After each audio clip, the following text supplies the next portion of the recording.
official opposition.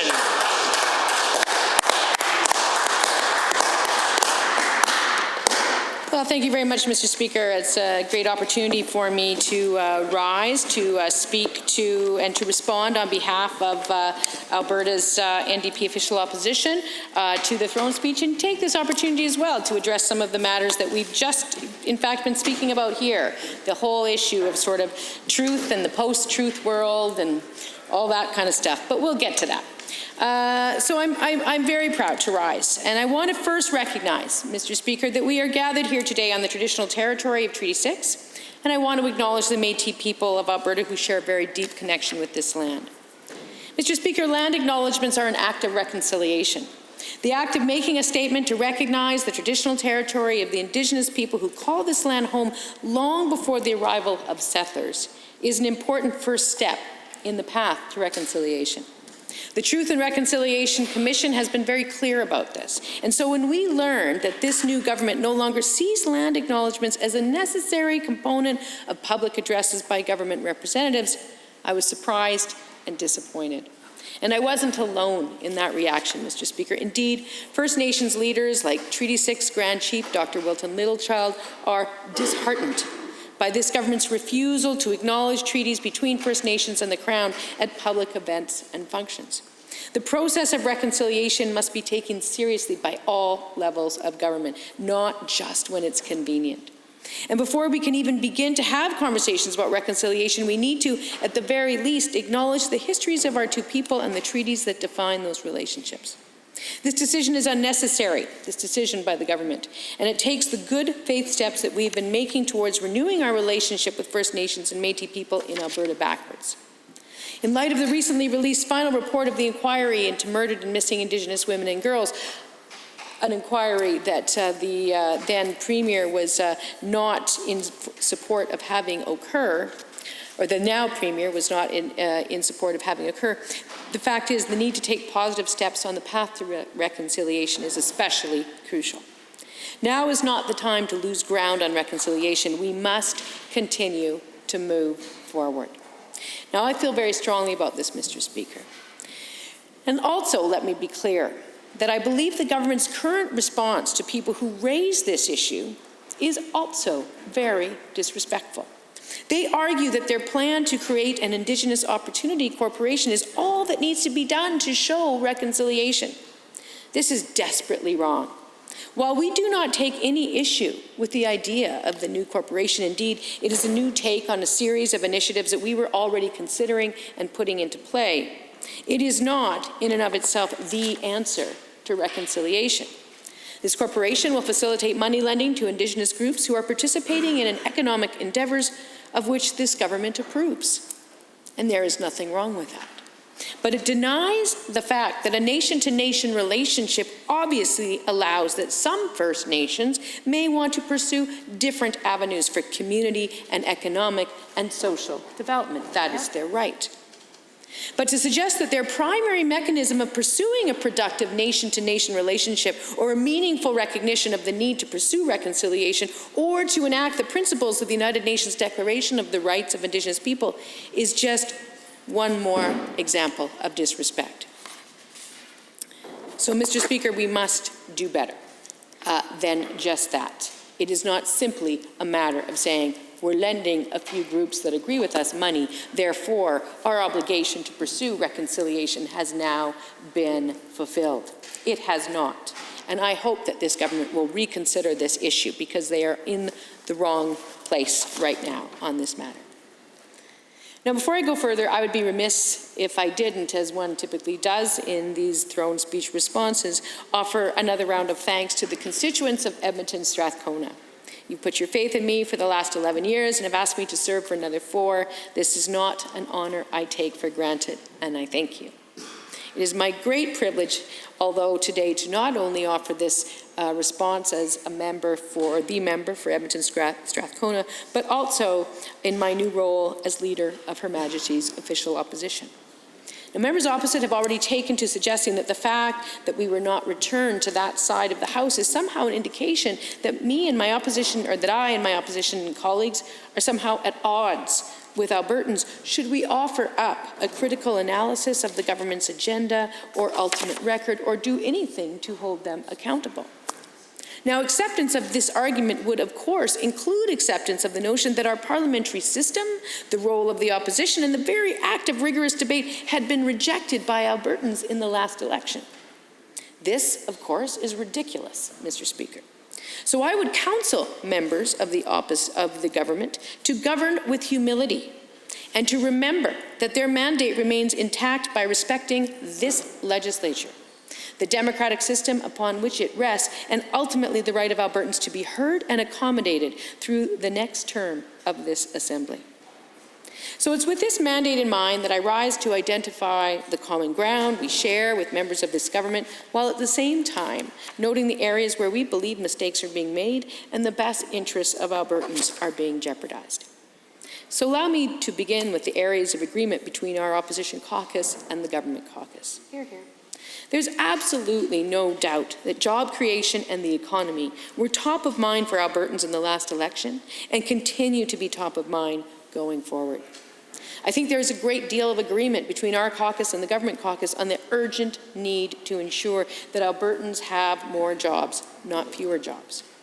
We all understand the stress and the anxiety that people experience when out of work, worrying about how to pay the bills, plan for the future, or support their family. And we all understand that with the historic drop in the price of oil, confounded more recently by the inability of our oil and gas producers to get their product to market, Alberta's economy has been hit hard. And if it wasn't obvious before, the linkage between investment in the oil and gas sector and investment into many other sectors of the economy came into stark relief as jobs throughout the economy were negatively impacted. And so it is true that we are all very seized with the need to create jobs. Now let me go a bit further and say that we on this side of the House are also seized with the need to preserve jobs. Yep. Layoffs, say in the public sector, are not a means to creating jobs in the private sector. And I will admit that while we, in this side of the House, put a great deal of thought and planning in our strategy to create jobs, we were not as successful as we could have been in sharing either our record of job creation or our plan going forward with Albertans. As leader, the responsibility for that shortcoming, of course, lies with me. But I do not believe that that should be allowed to undermine the merit of our plans going forward. Indeed, I believe they should be seriously considered by this House. We had proposed more jobs, actually, than the current government has with their massive $4.5 billion tax cut for wealthy corporations. Our plan centered around putting some more support behind petrochemical diversification. This was a tried and true strategy. Indeed, our initial $1 billion investment earlier in the term had drawn in $13 billion in private capital investment and already created 10,000 new jobs. This is to be contrasted with the plan of the current government, which involves a $4.5 billion corporate tax cut in return for a $12 billion bump in economic activity, this according to their own numbers. Frankly, this is a starkly unimpressive performance rate. And it should be contrasted with our plan moving forward, $7 billion in energy value-add investments that were estimated to attract roughly 70 billion in incremental private sector investment over 10 years, along with 70,000 jobs. Now, these estimates did not even take into account the additional economic activity that would arise from secondary investment coming from the production of new feedstock materials in the petrochemical sector. Now, we don't really know where this government stands on that program or any other efforts to diversify and get us off the boom and bust roller coaster. Not yet. We do know that they're moving backwards on carbon pricing, and in so doing, jeopardizing thousands of current jobs and walking away from the technological innovation and diversification work that was paired with that pricing. We know their corporate tax cut will blow a big hole in our fiscal foundation, and it's very risky. For one, this government's own platform projects it won't generate a single dollar of economic return for at least 2 years, and frankly, other experts suggest that even that projection is overly optimistic. But let's go with that one. At least 2 years, Madam Speaker. With the loss of 19,000 full-time jobs in May alone, I would argue that Albertans want and need action now. And what we have is a plan to theoretically, under a best-case scenario, assuming the one economist out of the 10 economists is correct, a plan to theoretically create jobs beginning in 2021. I say theoretically because, as I've said before, it hasn't worked elsewhere. Let's first look at the state of Kansas, where this experiment was supposed to deliver a shot of adrenaline into the heart of the Kansas economy. When it was all said and done, the Washington Post instead described it as a, quote, shot of poison.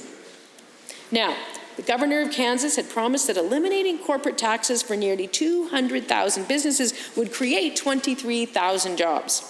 And he put his plan into action in 2013. The total hit to the state treasury was actually much less than the $4.5 billion that we have projected getting lost by Alberta's treasury.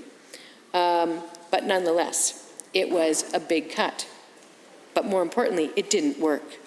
And now the so-called Kansas experiment is ridiculed, and it sends shivers down the spines of job creators throughout the U.S. Job growth during the time of zero corporate taxes was slower than the national average, and the state debt load doubled. And the greatest damage was felt, guess what, in schools. Sounds familiar, doesn't it? It got so bad that the Kansas Supreme Court ruled that 1/4 of students in the state were receiving such a poor education as a result of the budget cuts that it violated the state constitution. That's right.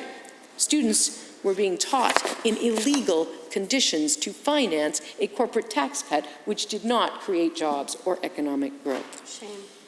Now, I'm not saying that we're in quite those circumstances yet, but this Premier's own Alberta experiment has only just begun. Now, after weeks of the member from Edmonton-Glenora grilling them and pointing out countless examples of how not funding enrollment would harm our schools, this government caved.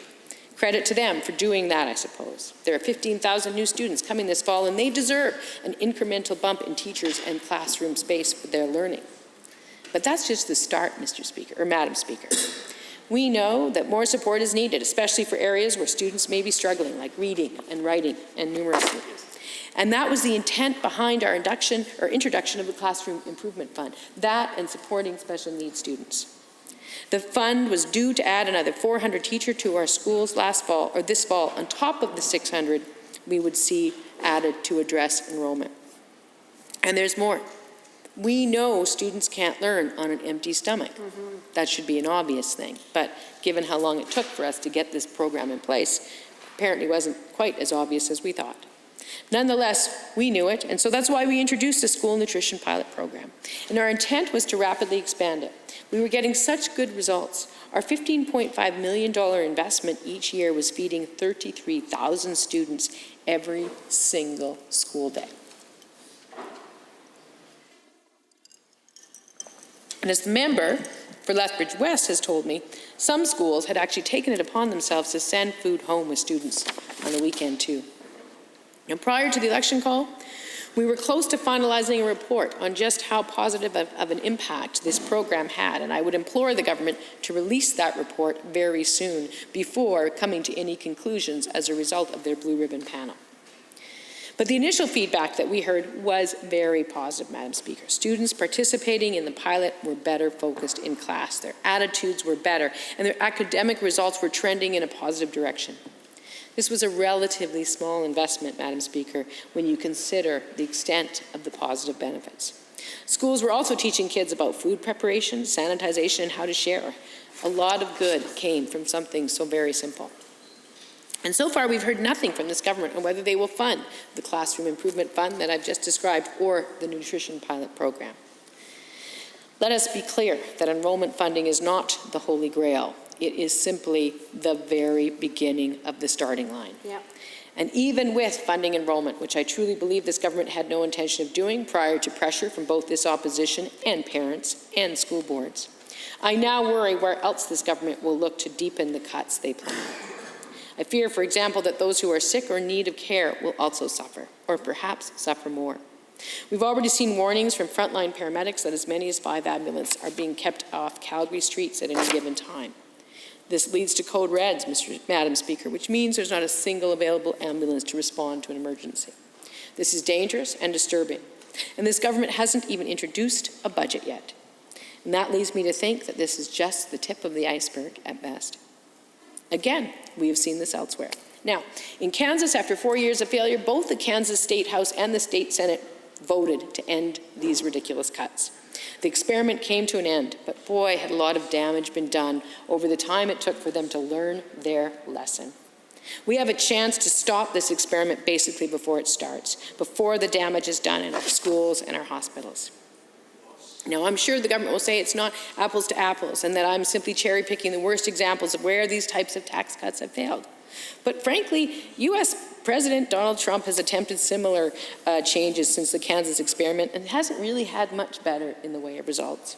Telecom giant AT&T promised his administration that it would hire 7,000 new employees if its corporate taxes were cut by $1 billion. The Trump government obliged. And what did they get in return? AT&T cut 23,000 jobs. I could go on and on about where these cuts have failed south of the border, but here in Canada, tax giveaways to wealthy corporations haven't actually fared much better. The Premier's own cabinet buddies tried something similar. He has seen firsthand what happens. The Harper government pledged to cut corporate taxes by 7% over 4 years to create jobs and spur economic renewal. It didn't work. Instead, corporations stockpiled the savings they had realized. Former Bank of Canada Governor Mark Carney came to call these funds dead money. Dead as in not generating any economic activity, Madam Speaker. It totaled more than $500 billion at one point. Now, I guess time will tell what happens here in Alberta, Madam Speaker, but past precedent tells us this Premier is pulling our economic future and the academic future of our children in a very risky spot. And I've yet to see him stand in this House with evidence to prove that any of this will work other than the report of one single economist. This government has resisted calls by members of our opposition to slow down the corporate tax reduction. I believe the member for Edmonton City Centre proposed dropping the rate at least to 10% first rather than going straight to 8%. He argued, let's give it time to assess the impact and determine whether it's really creating jobs. But the members opposite voted against that very prudent suggestion. So I guess that's really it. The experiment is a go. And the budget hole it generates is larger than any we've seen in any other jurisdiction. We are talking about blowing a $4.5 billion hole in the budget over 4 years. What's more is this government has also served notice yesterday that it really is continuing on its plan to cancel the oil by rail contracts. Yep. Now, the member for Edmonton-Gobar brought a motion forward yesterday looking for support for the contracts from both sides of the House. Or both sides of the aisle. It was voted down by the government caucus. These contracts stand to generate $2 billion in net profit for the Alberta Treasury. And just let me be clear, by net, I mean that it will cost $3.7 billion and will generate roughly $5.7 billion. Now, this should seem obvious, but judging from comments made by members opposite during the motion and the debate of that motion yesterday, it appears that the need to explain net cannot actually be overstated, Madam Speaker. Hopefully people get that now. Regardless, we are now hearing that the Premier will legislate his way out of these contracts if he has to. And he's doing this as we learn that Line 3 is facing further delays. And the Premier said last week he's likely to extend curtailment into 2020. Now, I'm not saying that our government would necessarily have been able to end curtailment given the current Line 3 situation. But what we do know is a way to reduce the intensity and the volume of curtailment is to move our product by rail. With no pipeline to Tidewater, delays to Line 3 and KXL, and a backlog of demands on rail cars, we were in a difficult position. And that's why we signed the contracts. We did what was necessary. Meanwhile, members opposite are so focused on running on an ideological platform, they repeat their platitudes and their talking points endlessly. The private sector will do it. The private sector will do it. The private sector, a significant portion of the private sector that was moving oil by rail leading up to last fall was that portion of the private sector that enjoyed the benefit of buying the oil for $8 a barrel and selling it down to their sister companies in southern U.S. at $40 or $50. So yes, those folks were using rail, and in the process, Albertans were getting taken to the cleaners. The rest of the private sector was not using rail to the degree that they needed, and small producers were being pushed right out of the market. And as a result, we were getting a situation where distressed barrels were being sold for $8 or less a barrel, thereby increasing the profit of certain groups and undermining overall the return to Albertans by unestimatable amounts of money. So that's how it works when we left it to the private sector. Albertans lost, and most oil and gas companies lost, and that's what the members opposite seemed committed to returning to. And that was the situation that we were trying to avoid. What's more is while this premier ran on a platform of jobs, economy, and pipelines, he seems to be ignoring the first two, jobs and the economy, and waiting on the third with no end in sight. Well, we'll see. And now he's looking for people to blame. As our finance critic said yesterday, his path to balance is really a path to baloney.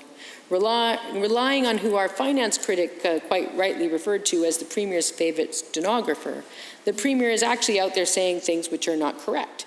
In particular, suggesting that there's some sort of conspiracy between our government and the public service to cook the Alberta Treasury books. This is insulting, Madam Speaker. It's insulting to the integrity of the officials who worked on the budget, many of whom now advise the Premier. It's insulting to the budgeting process, which is heavily scrutinized and audited.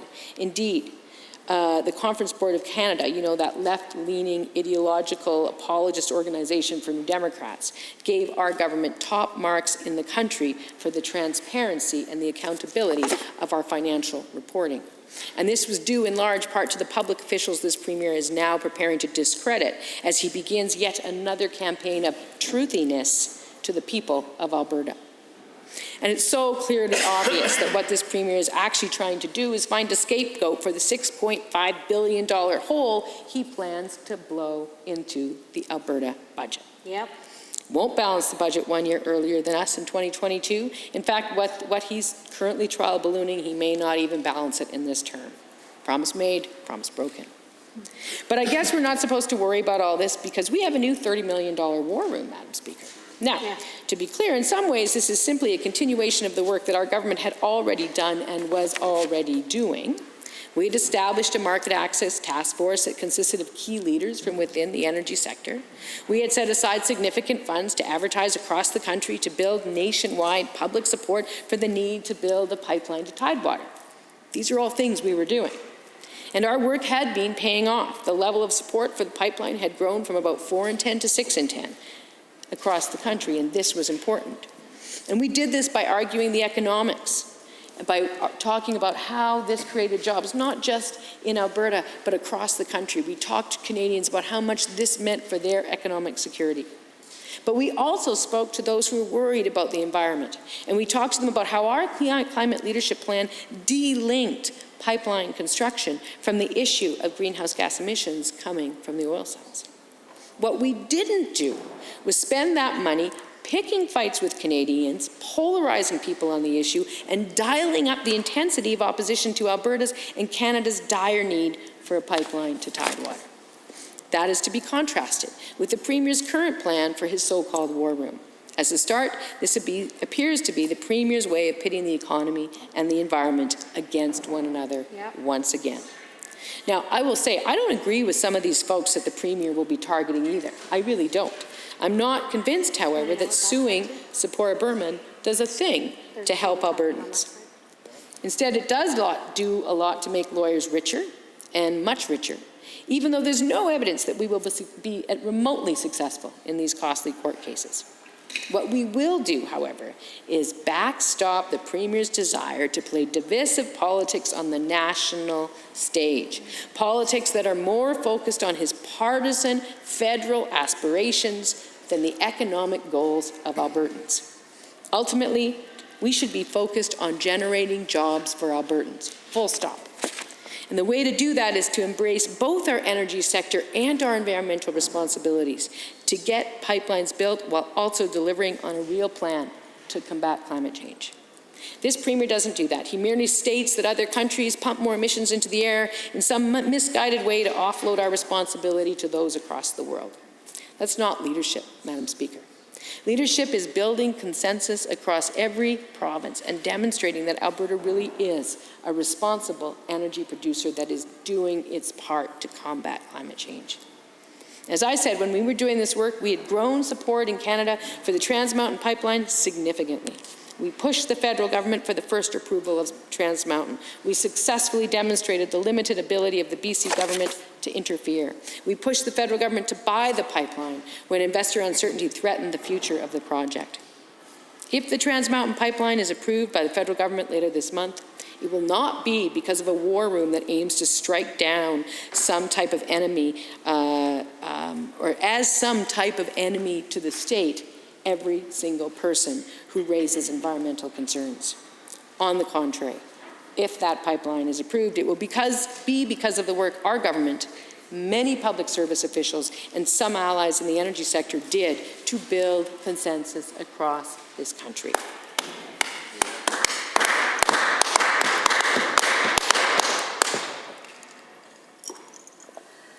And our strategy and the resulting success will prove that while the Premier currently is good at grabbing a microphone and yelling from the back of a truck, he may actually not know what's best for Alberta. But I do fear, Mr. Speaker, that this Premier is so blinded by his ideology and his desire to make political hay that he's willing to openly ignore evidence that counters the positions he's taken.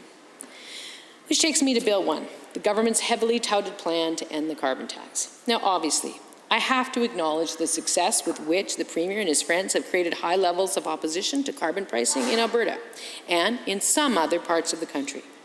And as someone who respects the democratic system in which we operate, as much as I hope the people of Alberta will one day reconsider this issue, one cannot deny that carbon pricing was an issue in the election on which Albertans delivered to the Premier a mandate. That is true. However, I still do not believe that they gave the government a mandate to do nothing on climate change. Now, I've spoken at length recently in this House about this government's unwillingness to tackle climate change. I've spoken about how it is bad for the environment and therefore the safety and quality of life for all Albertans to ignore this problem. I've also spoken about how ultimately it's going to be bad for the economy. Basically, this government's ongoing insistence to reverting back to a place where the environment is pitted against the economy is absolutely and without question a recipe for failure. And I've just laid out that their plan to go after those who would make tackling climate a priority, or tackling climate change a priority. We've just talked about how that's also not a helpful way to go. We don't need McCarthyite investigations into people solely because they stand up to speak about the environment. We don't need an inquiry to look into who went to that group of 17-year-old high school students and suggested that they actually begin a demonstration and come to have their voices heard at a rally in front of the legislature. And heaven forbid that this plan actually turns into that kind of thing. It will be a very, very dark day.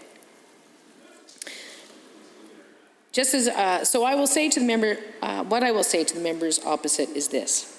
I believe that somewhere down the road it will be proven that right now you are absolutely and completely on the wrong side of history, and that your inaction on perhaps the single biggest threat facing our generation is deafening. That is all I will say at this point. Probably more over the next 4 years, though. Yep. Now, moving on, Madam Speaker, let's talk about the so-called Open for Business Act, or what we call the Pick Your Pockets legislation. It definitely shouldn't be called the Open for Business Act because it doesn't open a single business or make it easier to open a business. All it does is cut wages. It's the Cheap Labor Act. Actually, as I've said before, it's the Pick Your Pockets bill. It's the Pick Your Pockets bill because when it comes to regular people, it is an act to take away your overtime and steal your holiday pay. Oh, and as a bonus, anyone under the age of 18 gets a nice $2 an hour pay cut. Now, Madam Speaker, Albertans work hard to put food on their tables and to take care of their families. They elected this Premier to create jobs. I hear him say it all the time. But you know, they didn't elect this Premier to roll back banked overtime from time and a half to just straight time. During the election campaign, This government told Albertans that they were going to change the banked overtime rules, but then they intentionally misled Albertans about the actual impact that this would have on their wallets. But the fact is this: no matter how they try to slice it, it's a cut, and they frankly don't want to admit that it's a cut, but it's a cut. The Premier backed away and said that there would be no negative impact on what people receive for overtime as a result of what was in their platform. And that was absolutely and completely and utterly false. And it was untrue. It was untrue. And he said it then, and people voted on the understanding that he would not in any way negatively impact their overtime. And then he introduced a bill to negatively impact their overtime. And then he came into the House and he said, oh no, I introduced this bill, but it doesn't negatively impact overtime. And then, of course, we had a conversation about, well, let's just read the bill and see how it negatively impacts overtime. And then even after we did that, he still said, oh, bill doesn't say what it says. And apparently, it is now okay in this House to actually have a document in front of the House and say that it doesn't say what it says. So that's a whole new standard for the post-truth world, Madam Speaker, I gotta say. But I'll talk about that in a moment. Now, at the end of the day, it means less money in working people's bank accounts. In fact, roughly 400,000 Albertans who work overtime to care for themselves and their families. And Albertans in oil and gas and construction and the skilled trades will be hit the hardest. These are Albertans working to a project deadline who often put in the extra hours to get the job done and then take the paid time off later. In fact, we did the math, and if you're an oil and gas worker making average pay, putting in 10 overtime hours every week on a 12-week project, that is 120 hours in paid time off. The difference between banking that pay at a time and a half pay versus straight time is over $2,500 in monetary terms. That's a huge difference for working people. So we're talking hundreds of thousands of dollars for people going above and beyond in the workplace day in and day out. No one in Canada would pass legislation that does this. In fact, none of them have a rule like this, just here in Alberta. That's why we changed it in the first place, because people were losing money. They were getting forced into overtime agreements because the legislation, the way it was written before we changed it, actually created an incentive for employers to use the tools of the Act to force workers into these banked overtime agreements.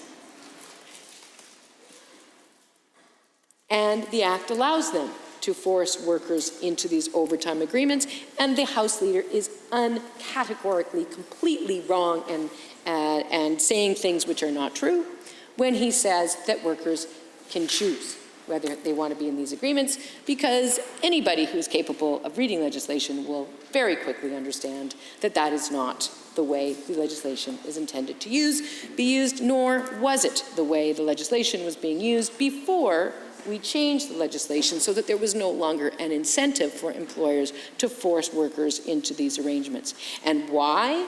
Why were they pushed so hard to change it by their big friends and merit contractors who spent so much money putting up election signs for them for 2 years before the election? Because it means more money for the contractors and less money for workers. And so they did it. That simple.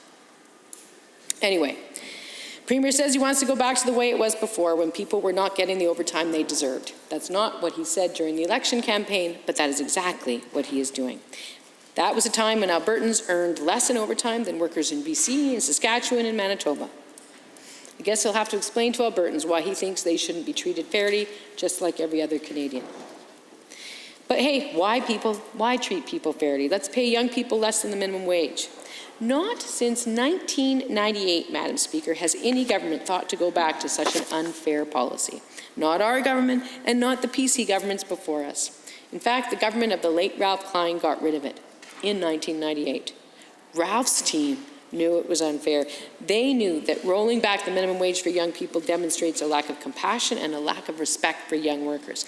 They knew that the value of your work should depend on the effort and the skill that you put into it, not what year you were born or whether or not you have class the next day. What a silly set of criteria.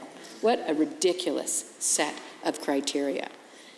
The real criteria are how can we give our friends more money and take money away from the people who need it the most and earn the least. But instead, we came up with this: what year were you born, and are you going to school tomorrow? It's ridiculous. Our policy put more dollars in the pockets of hard-working Albertans who live, work, and spend their money in here. But this last big change, in the Pick Your Pockets bill, of course, is what we refer to as being pure Grinch. It was the changes to holiday pay. This change means when Christmas falls on a Saturday, hardworking parents here won't get the extra pay to cover off presents for the kids. But in Saskatchewan, they will. This puts Alberta out of step with every other province in Canada by making an unfair distinction about regular versus non-regular workdays. In every other province, holiday pay is owed to workers regardless of whether it falls on the worker's regularly scheduled day off. That includes BC, Saskatchewan, Manitoba, Ontario, and Quebec. But under this government, no. Albertans will not get holiday pay or time in lieu when the holiday falls on a weekend, but workers just across the border will. And then we're told, well, that's a way to create jobs. And you know, a minimum wage is just a minimum. And of course, the logical conclusion of that silly statement is, well, why have a minimum wage at all? If we can trust everyone just to pay what's fair, why have a minimum wage at all? Oh, I don't know, because of 150 years of clear evidence that if you don't have a minimum wage, people are exploited. I think actually, Madam Speaker, that's why you have a minimum wage. And it is quite an atrocious argument to have the Labour minister say it's just a minimum. It's as if the minister doesn't understand the legislation that he has been tasked to oversee. Taken together, this Pick Your Pockets bill does just that. At the same time we're giving multi-billion-dollar tax breaks to wealthy corporations, we are also taking even more money out of the pockets of working people and handing that over to these corporations as well. Exactly when is enough, Madam Speaker? Suffice to say, if the government wants to pass this bill, they too will have to work some more overtime, Madam Speaker. We debated this bill for more than 24 hours, the longest Wednesday on record, and we will keep doing that and keep fighting it, because Albertans were promised more jobs, not smaller pay stubs. And right now we're on a path to promise made, promise broken. The list of misleading legislation goes on and on. The government's act to reduce red tape creates a new associate minister position who conceivably is relying on public service officials. One would hope, because otherwise he's getting paid the premium for nothing. But what it does do is it adds regulatory making power to the minister, and it requires him to generate reports on the red tape he's cut. What does all of this amount to? Well, frankly, it amounts to more red tape. Very interesting that when he was first introduced by the Premier, the original title was the Minister of Red Tape. Yep. But nonetheless, notwithstanding all the elimination of the red tape that we are frankly doing, there's no transparency. Premier said when this bill was introduced that 17 regulations had already been cut, but his associate minister couldn't name a single one. And what's more, there's no plan for consultation or stakeholder meetings to cut before we cut all this red tape. This bill does nothing except lead members' minds to wander about just which pieces of red tape will face the dull scissors, unsharpened probably, because, you know, we wouldn't want to have too many staff people in the ministry of creating less tape. Anyway, the dull scissors of the associate minister. Will he be going after regulations requiring routine food inspections? What about those requiring proper safety protocols on work sites? Or how about the regulations requiring surgical equipment to be sterilized before surgery? You really do have to wonder, Madam Speaker. And then there's Bill 7, another piece of the Premier's apparent plan to create jobs. But this piece of legislation, the Municipal Government Act, actually amounts to a public service announcement, one that reinforces powers that municipalities already have. The Act is supposed to allow municipalities to defer or eliminate the collection of taxes to entice businesses to set up in their little part of Alberta, relative to other parts of Alberta. But many municipalities have already taken advantage of Section 347 of the current Municipal Government Act to do just these things. City of Lethbridge established the Targeted Redevelopment Incentive Policy called TRIP, and in May they approved a 7-year cancellation of taxes for a $4 million development by 608 Health Incorporated. In Chestermere, Town Council reported to local media they had waived taxes for 3 years for a $10 million building development. So, as far as we can tell, Bill 7 accomplishes nothing except cause confusion because all this authority was already there. Meanwhile, though, confusion is the thing. We're hearing from municipalities that they are frustrated, that they weren't consulted on this legislation.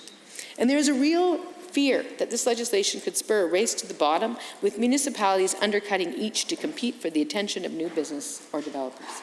All part of this plan to shrink government and let individual residents shoulder the burden. Really, that is the long-term objective of these kinds of plans. So, that's the Premier's plan for the economy. It's risky. It has bankrupted other jurisdictions. It refuses to consider or plan for future challenges. It's financed off the back of workers. And it consists of at least a couple of pieces of legislation that are mostly communications tools that do nothing. So let's turn away from the economy to perhaps the most disturbing piece of this government's agenda as outlined. Well, it's not as overtly outlined in the throne speech, but what has been clearly demonstrated once we've seen the details of what was referenced in the throne speech. Now, before the throne speech, this Premier promised that we would not legislate on divisive social issues. That was his mantra. When asked about support for gay-straight alliances during the campaign, he told reporters he didn't get distracted by issues that weren't on the minds of voters. And yet here we are in his very first legislative session, and he is legislating against LGBTQ youth. He is rolling back their rights, replacing 4 years of hard work our former education minister did trying to improve the flimsy and weak Bill 10. And let me just digress a little bit here. Now, I know the other side, and in fact the House Leader already did today, love to rush and point out that our party and that I myself supported Bill 10. Now, I will grant you that we did, because Bill 10 was a second attempt to fix an outrageous bill that was brought in by the former PCs in the fall before Bill 10 was introduced. It was scandalous. They had to withdraw it. We called it, it was like Jim Crow legislation. They promoted, they said gay kids can meet away from the school. And that way the scariness of them assembling together won't hurt the feelings of the other students who might see them all coming together and meeting. So they had to meet off-site. But they did say the word gay. They did say the word gay in that first round, but that was because hopefully, I think they hoped no one would ever have to see the word or hear the word, because of course they were going to be allowed to be pushed to locations outside of the school property. That's true. Anyway, it was offensive, and the members of the UCP's predecessor party and the PC had to back down from it because it was one of the most obnoxious pieces of legislation that we'd ever seen come into this House. And so then they brought in Bill 10 as an effort to stop the legislation that had been previously introduced as a private member's bill by an opposition member, the former member for Edmonton Centre. And they brought in Bill 10, and on the face of it, it seemed like reasonable, because it certainly didn't look as heinous as the thing that they had actually put their minds to creating a mere 3 or 4 months earlier. But here's the thing. Then we got elected, and we discovered that there wasn't a whole bunch of new GSAs happening around the province. And so we dug into it, and we discovered that, in fact, members of the UCP's predecessor party had quite intentionally constructed a piece of legislation that was not ever meant to be enforced, and that was not ever meant to protect GSAs and to protect the vulnerable LGBTQ kids who need those GSAs. And as soon as we dug in, we realized that they'd very thoughtfully written in a bunch of loopholes. So what are those loopholes? Pretty simple. First of all, if in a public school a principal is asked whether or not, or is asked to set up a GSA, the principal has no timeline within which to respond. So the principal can literally rag the puck for 18 months, and there's nothing to stop him from doing that.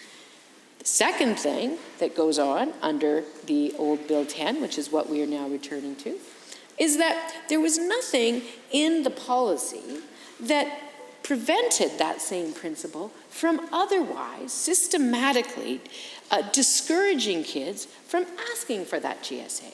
So literally, that kid could be walking down a hall that was plastered with posters saying marriage is between a man and a woman only. They could literally have that up in the hall. And then you'd be surprised that the LGBTQ kid in the school didn't ask for a GSA. Well, of course they're not going to ask for a GSA. The school as a whole is actively telling them that they are not valuable, that they are less than. And these are things we heard about. These are things we heard about, Madam Speaker. The third thing, of course, is that if a child actually goes to the principal after all these things are put in their way and insists upon asking for a GSA, well then, the principal can call up their parents and say, hey, did you know that your child here is looking to be part of the old GSA? Yeah, you might want to know about that. So there goes privacy, there goes safety. And then the final heinous part of Bill 10 is that it doesn't apply to private schools, many of which have not many, some of which, I will say some of which, not the majority of which, but some of which have discriminatory, hateful policies in place right now as we speak. Some of which actually are going to court and using the Premier's best friend there, John Carpe, the pride flag is the same as the swastika, as their lawyer, and relying on his rationale for challenging this legislation. Thankfully for Mr. This pride flag is the same as the swastika Carpe, the Premier has come to his rescue, and if this act goes forward, he will not need to continue on with that legal challenge. Boy, oh boy, people really got to think about their friends and what that says about who they are, because who your friends are say a lot about you. So that is what is in Bill 10. So that is why when members opposite get up and say, our Education Act will provide the strongest protections for LGBTQ kids in the country, that is why we will continue to call points of order. And the reason is this, because this is actually about a piece of legislation in this House. It is black and it is white. And if we cannot expect members of this House to engage truthfully in what it is they are doing when they bring this legislation into this House, this assembly that belongs to the whole province of Alberta, to all the people of Alberta. And if members opposite will not speak the truth about the ink that is on the paper that they are bringing into this House for us all to look at and read and debate and vote on, then this whole House is being fundamentally compromised in a way that is historic in nature. And all of you should be ashamed of yourselves. The House leader should be ashamed of himself. The education minister should be ashamed of herself. And as I said earlier, I actually believe the Attorney General needs to give some very serious consideration to whether or not he should be conferring with the Law Society or getting legal advice on whether the Law Society might be conferring with him, because it is disingenuous at the highest level to come in here and suggest that Bill Haight, that piece of legislation, is the highest level of protection to people, to LGBTQ people in the country. And the reason I get passionate about this is because it is a life and death issue for kids in our schools. It is about their safety. It is about their future. And if we come in here and we can't even get simple questions like that right, then what in God's name are we doing in here? It is ridiculous. You know, I will talk for a moment about a real story that we heard about from people who describe what her attempts to have a GSA were like under this bill. But I need to say, just yesterday, I was at a gas station or at a car dealership in Edmonton. And a fellow came up and walked up to me, and he, burly-ish fellow, and he came up and he said, "Oh, are you who you are?" And I thought, oh, here we go. We're going to have a good old conversation about overtime, or maybe we're going to have a good old conversation about, Bill C-69 or getting the pipeline. He says, "Yeah, I've moved here from the East Coast." And he said, "You know what? Thank you so much for everything you're doing." I'm, well, we're trying to get jobs. We're doing everything we can. We're all working on it. And he said, "No, not that. If my parents had discovered I was married with kids before I finally came out, and if my parents had discovered that I was gay when I was living at home in the Maritimes, I would have been beaten by my father. And I am so glad that I can be who I am now here, and I'm so glad that you guys are fighting to make sure nobody else goes through what I did." That's what this means. Anyway, so that was just yesterday. So this is not a random thing. This is what we all hear each and every day. And it's why I'm so offended by people across the aisle clinging to talking points which are not true. Because they should do better. They should take ownership of the pain that they are intentionally inflicting on vulnerable children in this province. At least take ownership of it. Don't cling to empty talking points that are not true. So Jane McNeil was a young woman who met with our former Minister of Education, the member for Edmonton Northwest. And she met with him after she attempted to start a GSA in Calgary under the bill that was previously in place. Jane's request was met with all forms of opposition. School officials attempted to change the name of the GSA, and then they pressured students within the GSA to vote against her and have the name of the GSA changed.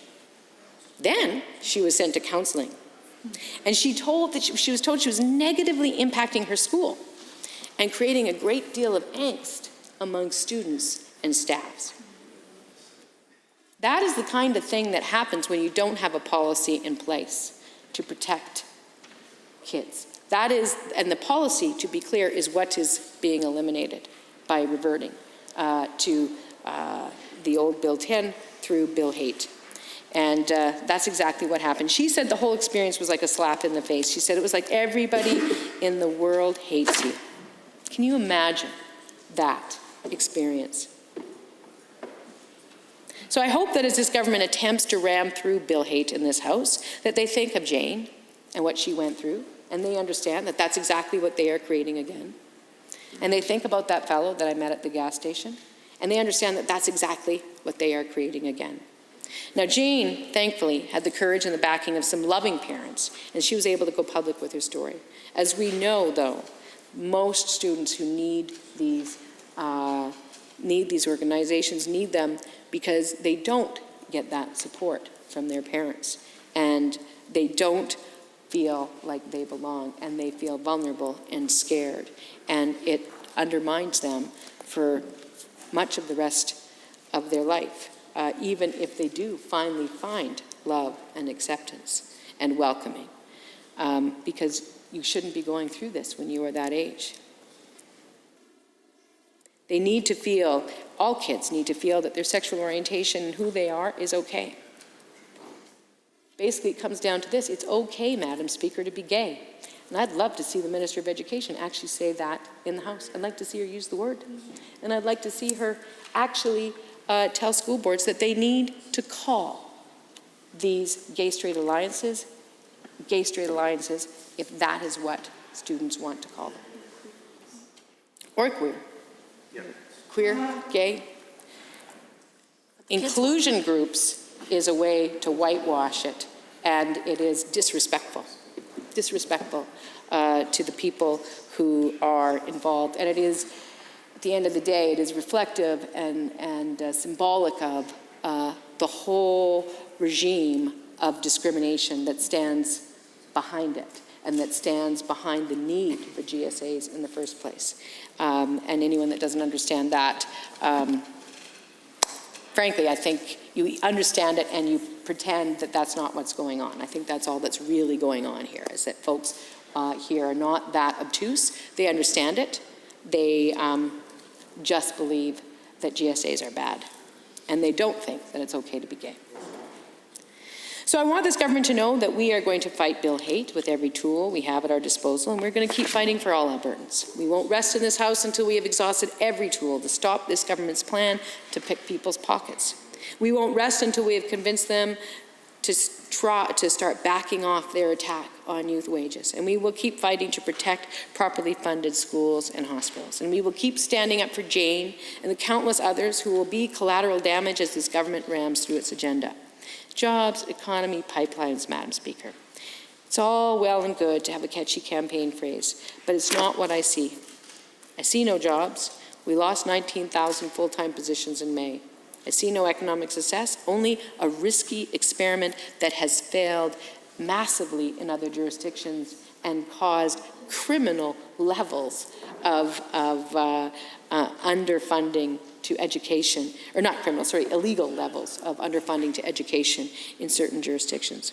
And I see no pipelines. And even if we get a pipeline, I don't believe it will be the doing of this government or its highly politicized funding the political aspirations of the current Premier war room. And lastly, what I don't see in that catchphrase is cutting people's pay, rolling back people's rights, and gutting the services that they rely on. Yet that's what's happening. So we will fight this government at every avenue and hold them accountable for the decisions that they make, because, to go back to my original points, Madam Speaker, we will not apologize for debating in this province or in this House. We will continue to insist at every possible turn that the members opposite tell the truth when talking about documents which are tabled in this House that are written in black and white. I appreciate that the member opposite will literally like to lift up a bill that says Bill 1 and insist that it says Bob 2, and he will do that indefinitely because he has that level of commitment to the facts, i.e. none. But we will continue to hold him to account that when there is something in black and white, on paper, in writing, that is theoretically earned the stamp of integrity that ought to be associated with this Assembly, we will make darn sure that the members opposite are held to account for actually not telling lies about what it means.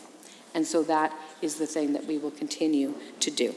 And in the meantime, we will do that because we have been elected to be the official opposition in this province. And I am quite sure that no matter how broadly the members opposite would like to describe or define their mandate, not a single solitary Albertan suggested that their mandate extended to eliminating this legislature, eliminating debate in this legislature, eliminating the centuries-old parliamentary system of democracy within this Assembly. And so I would, again, urge the members opposite to remember that as well.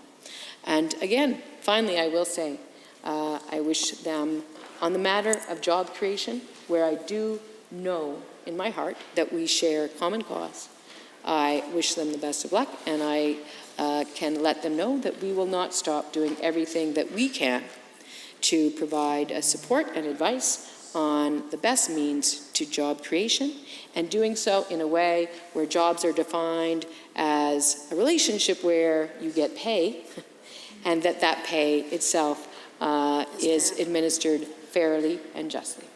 So thank you very much, Madam Speaker, and it's been a pleasure to address the throne speech this afternoon. Thank you.